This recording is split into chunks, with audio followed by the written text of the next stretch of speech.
My name is Andrew Giannetti. I'm with Linxup. I specifically work on our partnership team.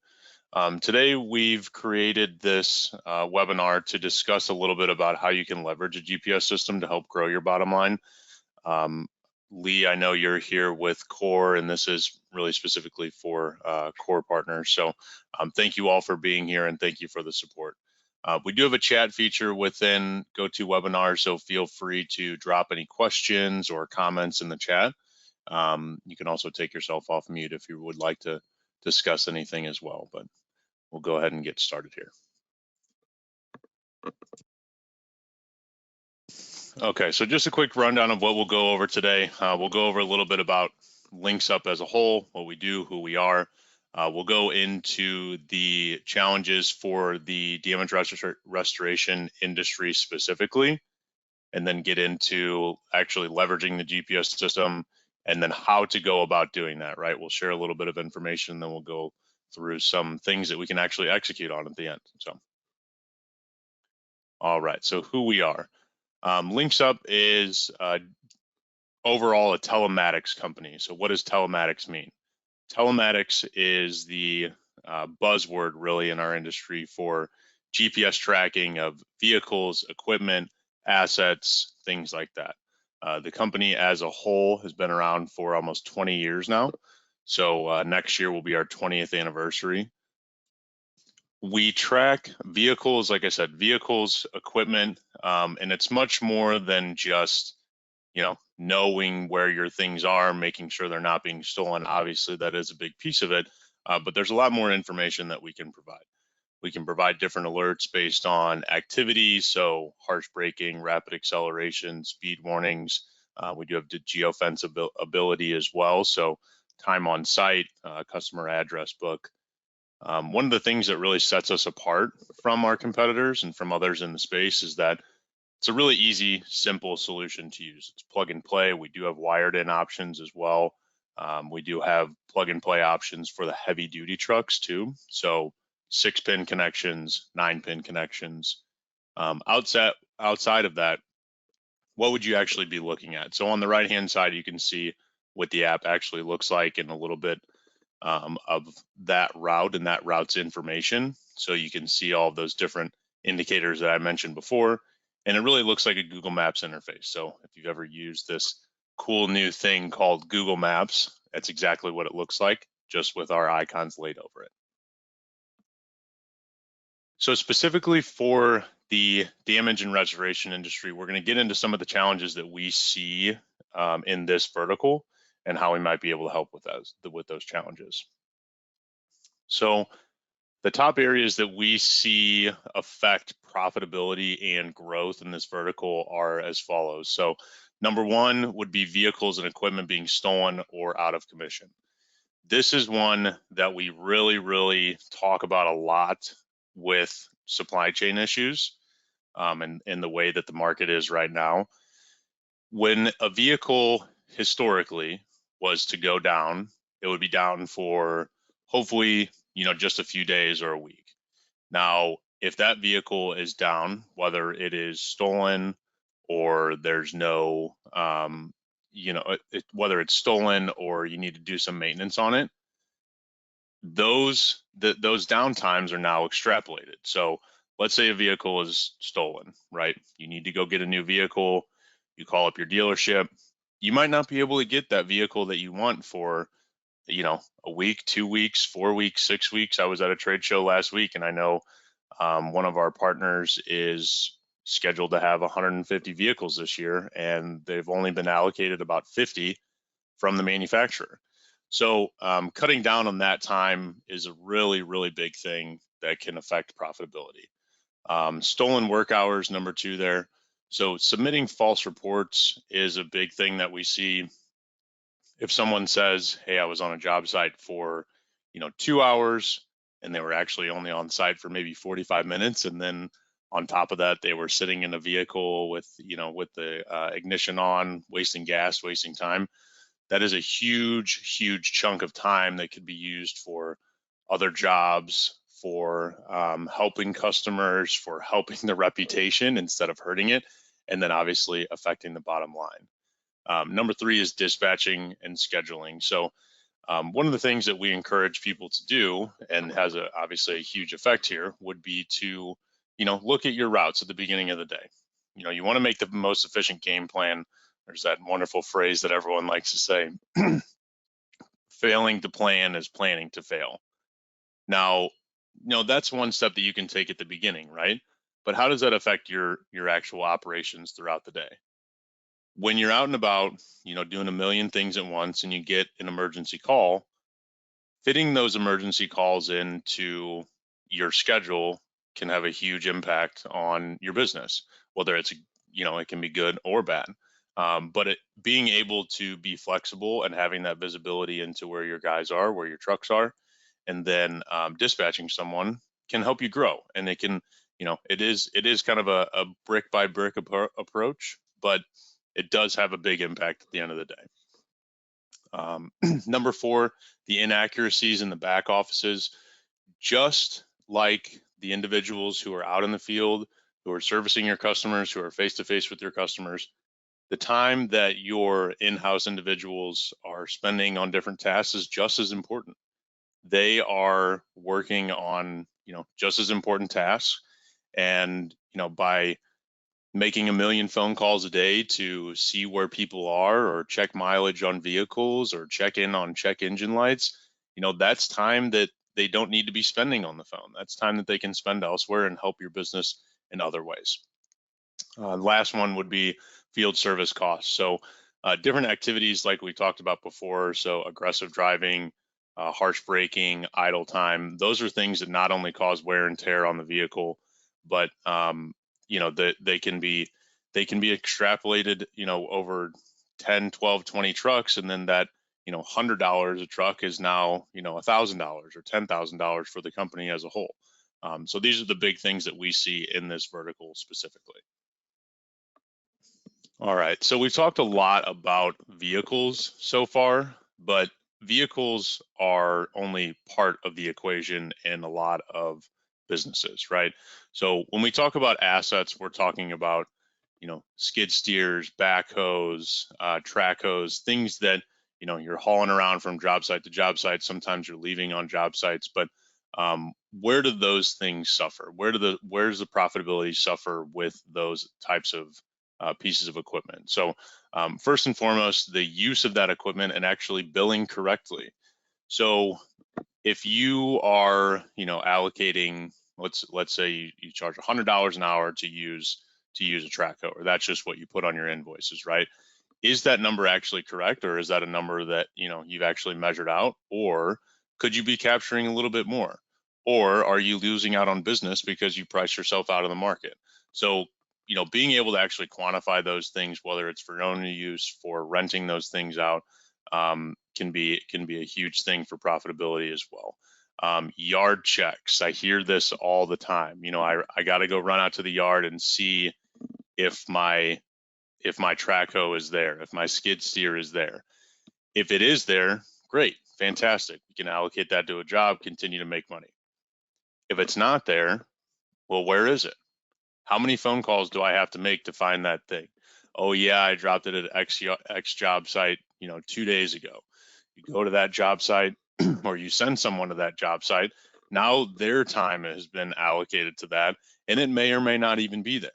So being able to see all of your assets and know where they are on a consistent basis is very, very important too.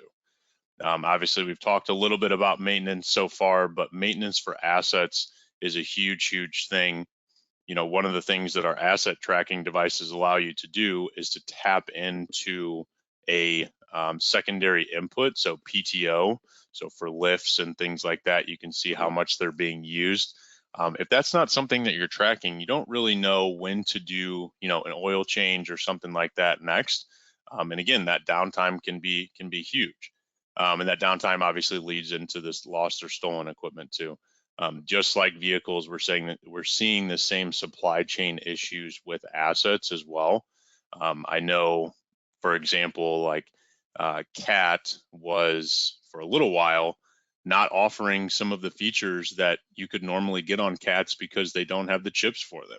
So if those features are really important to you and you need to go find that, off market or from somewhere else that's not a dealership, that's, those are man hours that you're using on that. And then on top of that, the time that it's down, that's costing you time on site. So for assets alone, these are the things that we really hear a lot of.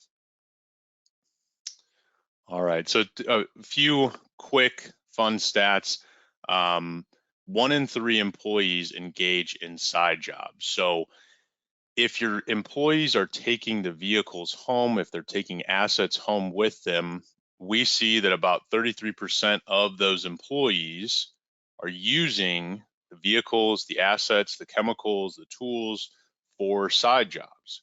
Now, if we're talking chemicals, if we're talking products, that's really easy to quantify.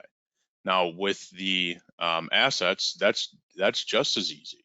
Those the man hours, the time that you're putting on those assets, those are things that the company is going to have to pay for. So that's a huge thing that we can help with, and the liability risks associated with those as well.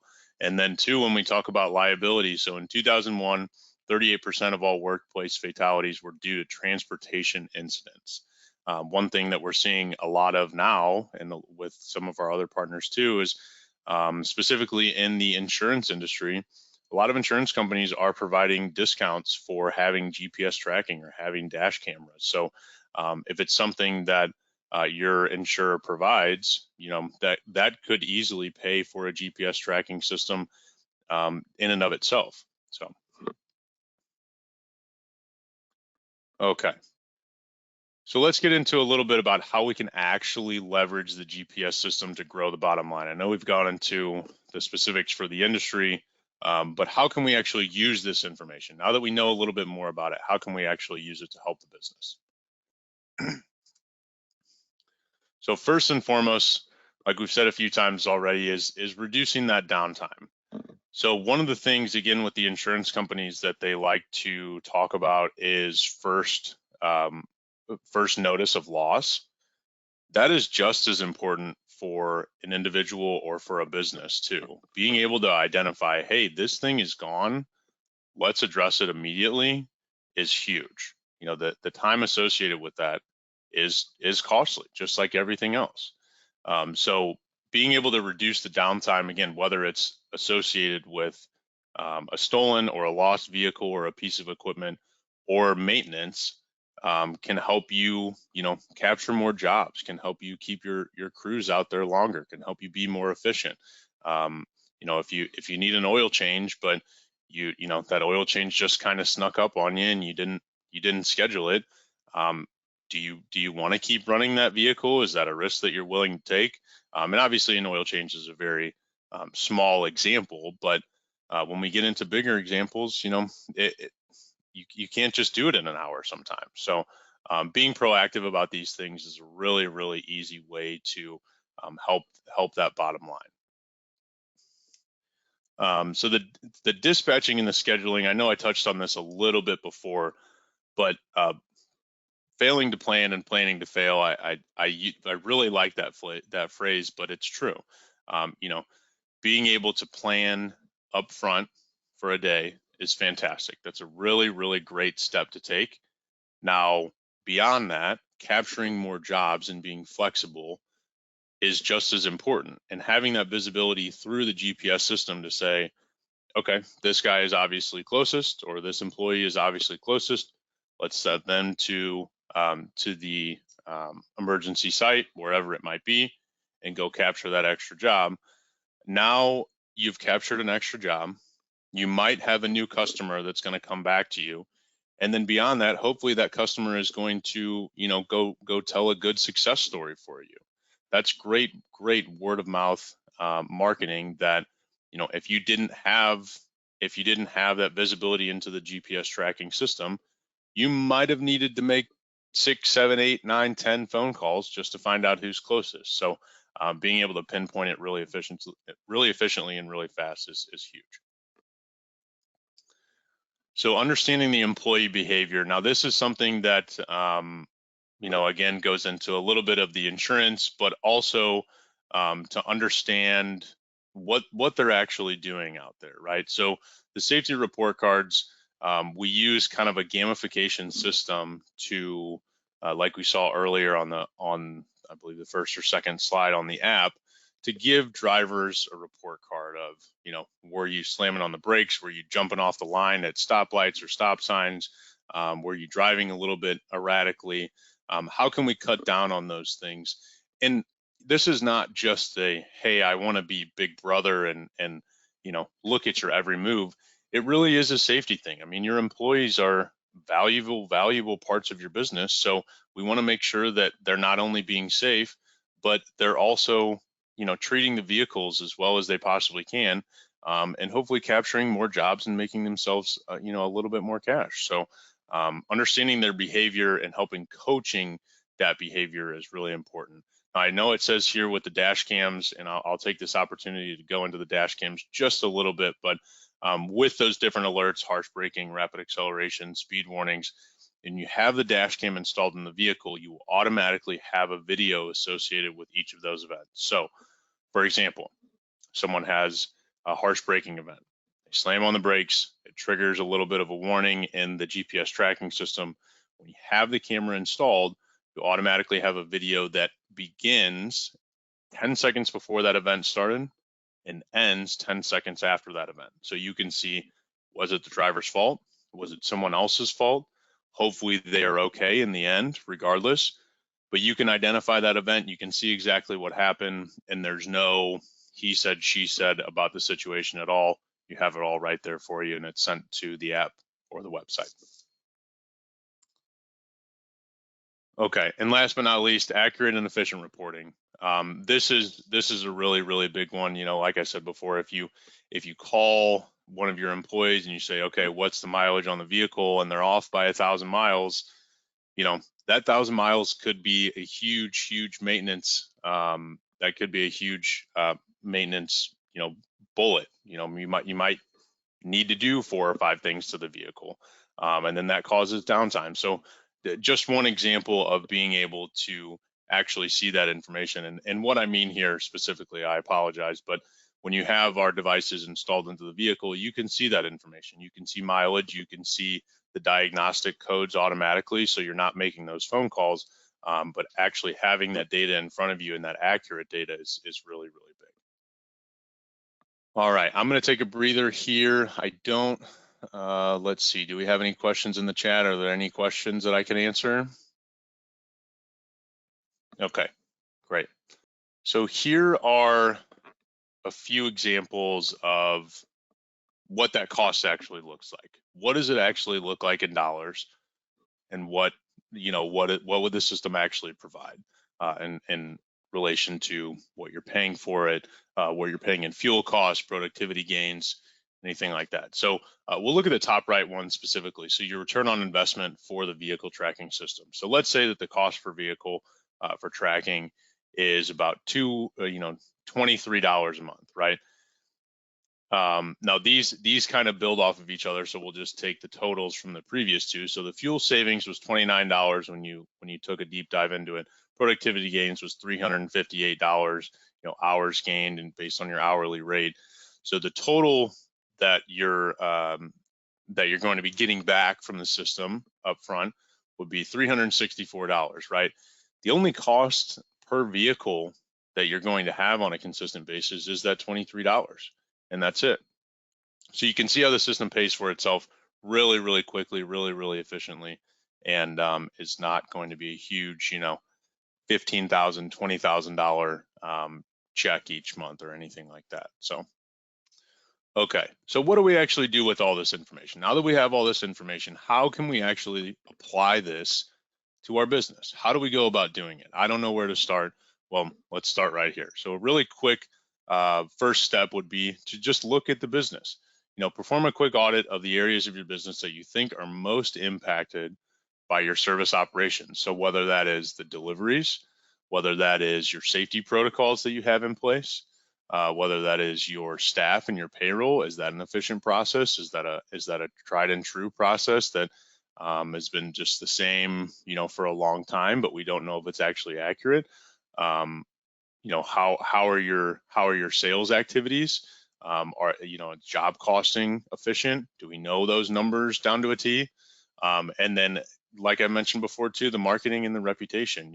If you can grab or capture a few extra jobs a week, and you're making a few more prospective clients happy per week, not everyone is going to write a review. It's probably more likely that people are going to write bad reviews and good reviews, but the more people that you talk to, the more people, you can say, hey, just, if you would go write us a review on Google, just tell us about your experience, even just go fill out something on the website.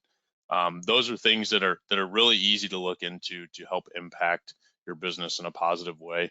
And the first step is knowing those things. So number 2, understanding where the money is actually going. What are we actually spending our money on? And how much time is allocated to those things? So are there scheduling limitations? Are we not capturing enough jobs each day? Are we having safety issues with our drivers and our vehicles? Is it really on the drivers, or is it vehicles that are causing some of the downtime and costing us money? Lack of visibility is a huge thing too. Like we've said on multiple different occasions, without the information, we don't really know. And then last but not least, these last few bullet points are all kind of grouped together, but perform a timesheet audit to understand where your downtime actually is lying. So, is it going to cost you an extra fuel? Are they idling all the time, or addressing some of your customer complaints? So, okay. This is one that we can help you with. We actually have a tool to do this, so we can help you with this if anyone is interested in doing it after the call. We can perform an ROI analysis or a return on investment analysis to help you understand what a GPS tracking system could help you save, could help you attain. First and foremost, obviously, we want to identify the vehicles and the assets that you would want to track or you would want to monitor. Do you want to track everything? Are there some vehicles that are not really moving? Do we really need to track those ones as well as the assets? Now, then we'll look at the GPS system that would actually fit your workflow. Are we going to want real-time tracking on everything, or are we just doing it for protective purposes? And then we can evaluate the savings. Again, with the ROI analysis, we can help you with that. We can help you take a look at your setup and your system and see what would fit your needs best. All right, so step number 4, what that implementation actually looks like. So as I mentioned in the early slide, one of the things that really sets us apart is the ease of use here. So on the right-hand side, you'll see a quick snapshot of what the dashboard actually looks like. But how do we get to that point? How do we get to the point where we actually have that data? So usually the setup takes about less than an hour. We actually had a competition here in our home office in St. Louis a few months back of who can set up the dash cam the fastest. And I believe the fastest time was like 34 seconds. So I'm not challenging anyone to beat that score, but it just shows how easy it is to install and use. So I would always use the example of it's just as easy as plugging in a lamp at your house, because it really is. If you use the OBD plugin, you just plug it right into the vehicle. So really easy setup. We do have a dedicated onboarding and training team too. So as soon as you get set up with the system, or as soon as you decide, hey, I would like to try their GPS tracking system, obviously we'll ship everything out, we'll get it to you, and then shortly after that, we'll have somebody from our onboarding team reach out and help you with, producing these reports. If you want to do them automated, if you want daily reports sent to your email or text or anything like that, we can help you set it up. Obviously, we do have a customer service team. Another thing that sets us apart from a lot of our competitors is our customer service team is based in the United States. Everyone is in St. Louis. COVID has changed that a little bit. We do have some remote employees, but the meat and bones of our, or meat and potatoes of our customer service team is based in St. Louis too. And then 2, like I've said before, this is a lot of information to take in. I understand that. I hope this is not feeling overwhelming, but you can use this information a little bit at a time. It is available for you to use. None of these features are at a higher tier or anything like that. They're all available for you. Now, what you do with that information is totally up to you, and we can definitely help you along the way as well.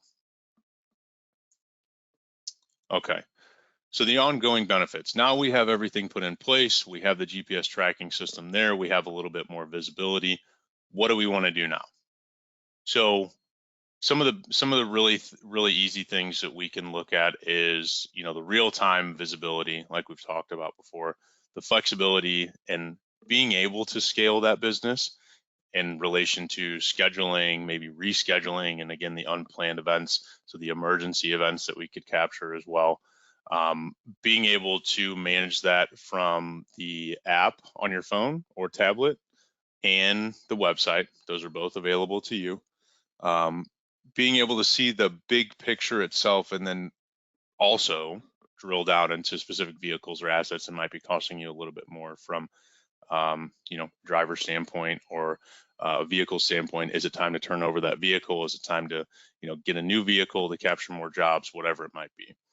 And then again, quick responses to your customers, not only from the emergency standpoint, but being able to answer their questions when they have them. If you need to send out someone to just give them a quote, being able to identify who's out there and who's in the area, just by being the first one there, you might be able to capture that business. So. All right, we'll stop there. Any questions that I can answer, anything that I can dive into? Again, I know this is a little bit of information. I try to be as concise as possible. We're right at 10:30, so that was exactly what I wanted to be. I don't want to try not to take up the full hour, but any questions that I can answer for anyone? Okay, great. Well, I hope that means I did a really good job and everyone understands it really well. But if that is not the case, my information is right here. You can always call me. That's my cell phone number and my email address there, and I'd be happy to answer any questions that you might have. Like I said, we can always help with the ROI analysis. If you want to dive into that a little bit before we get into the specific devices, we can take a look at your business and see what would fit your needs. But thank you all for joining us today. It's really been a pleasure. And yeah, if you have any questions, feel free to reach out. Hope everyone has a great day, and we'll talk to you soon. Bye-bye.